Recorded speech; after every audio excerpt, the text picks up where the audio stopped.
नमस्कार दोस्तों, welcome back to my channel. रूस और यूक्रेन के बीच चल रहे युद्ध के बीच में परमाणु हथियार का उपयोग करना बहुत ही आम हो गया है। पूरी दुनिया के लोग पूरे विश्व में इस बात को लेकर के डरे हुए हैं। आखिर क्यों परमाणु हथियार इतने खतरनाक और इतने विनाशकारी होते हैं? क्या होता है परमाणु हथियार के पीछे का साइंस?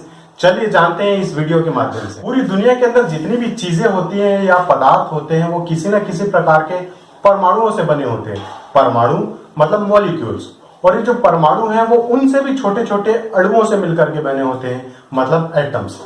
इन एटम्स के सेंटर में होता है न्यूक्लियस। जस्ट आपको समझाने के लिए मेरे हाथ में आप ये देख सकते हैं गोल चीज है, इसको मान लीजिए न्यूक्लियस। इस न्यूक्लियस में प्रोटॉन और न्यूट्रॉन पाया जाता है। यही जो प्रोटॉन और न्यूट्रॉन है यही सबसे खतरनाक होते हैं।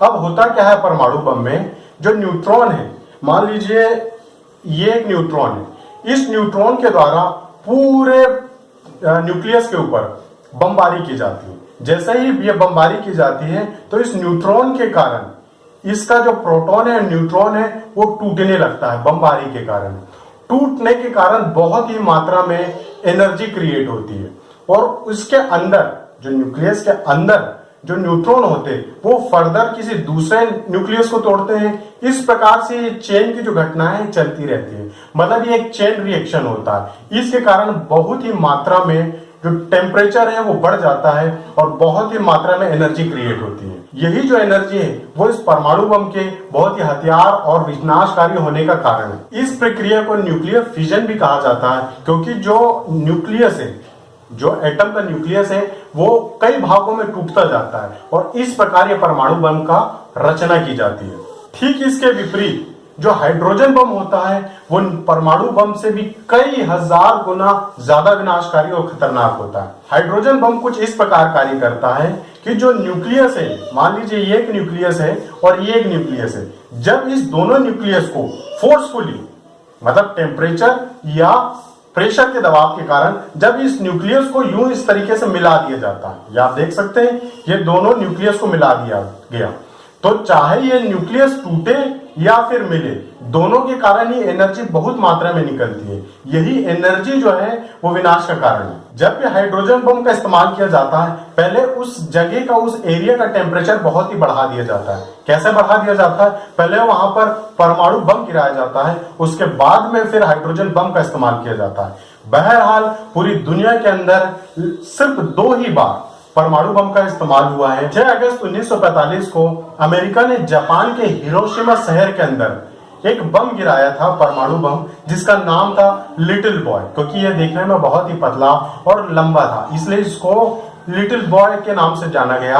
और इस बम के कारण लगभग 70,000 लोगों की मौत हुई, और कुछ दिनों के बाद ही और लगभग 75-76,000 लोगों की और मौत हो गई। 9 अगस्त 1945 को अमेरिका ने फिर से जापान के नागासाकी शहर के अंदर दूसरा परमाणु बम गिराया, जिसका नाम था फैट मैन, और इसके कारण लगभग 30,000 से 40,000 लोगों की तुरंत ऑन द स्पॉट मौत हो गई, और उसके बाद में लगभग 40-50,000 लोग और भी तबाह हो गए। ये तो आपने जाना कि किस प्रकार परमाणु हथियार कार्य करता है, बट अब हम जानते हैं अगर किसी भी एरिया में परमाणु हथियार गिरता है तो वहां पर एक्चुअल में होता क्या है। जैसे ही परमाणु हथियार गिरा, वहां पर बहुत ही मात्रा में टेम्परेचर बढ़ जाता है।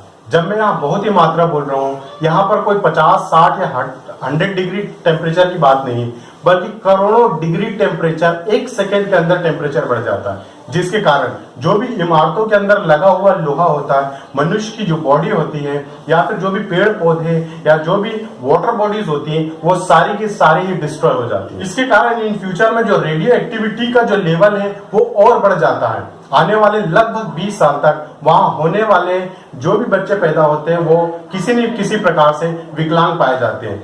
इवन वहां पर किसी भी प्रकार का पेड़ पौधे का उपज नहीं हो पाता।